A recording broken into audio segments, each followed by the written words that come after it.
I'm Mike Finkel. I'm the journalist who wrote the book, The Stranger in the Woods, about Christopher Knight, the famous North Pond hermit, the man who lived for 27 years completely alone in a camping tent near the ponds of Rome, Maine. He was arrested 7 years ago today on April 4th, 2013 by Sergeant Terry Hughes of the Maine Game Warden Service.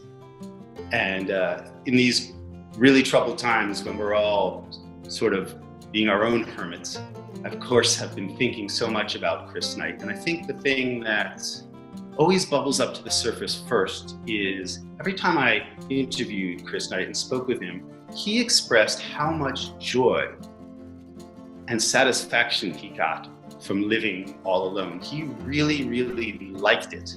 And I know it's uncomfortable for most of us. I'm a journalist. I make my living talking to strangers and traveling the world, and so it's uncomfortable for me too.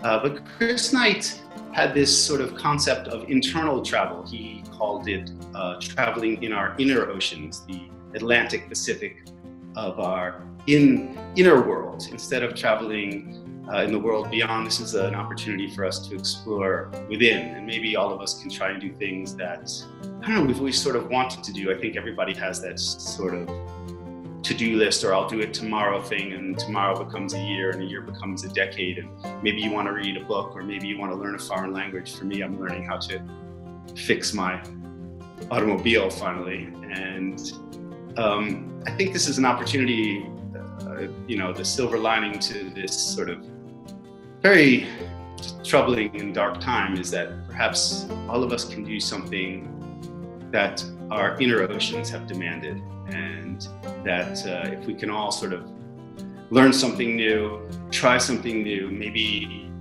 draw our families a little closer together, then I think that when we get up to the other side of this, we can all maybe be a little bit better people. And I think Chris Knight himself, the hermit, would be happy to know that we're taking inspiration from him. So I wish you all courage and strength, and let's stay healthy and safe and as sane as possible. Thank you.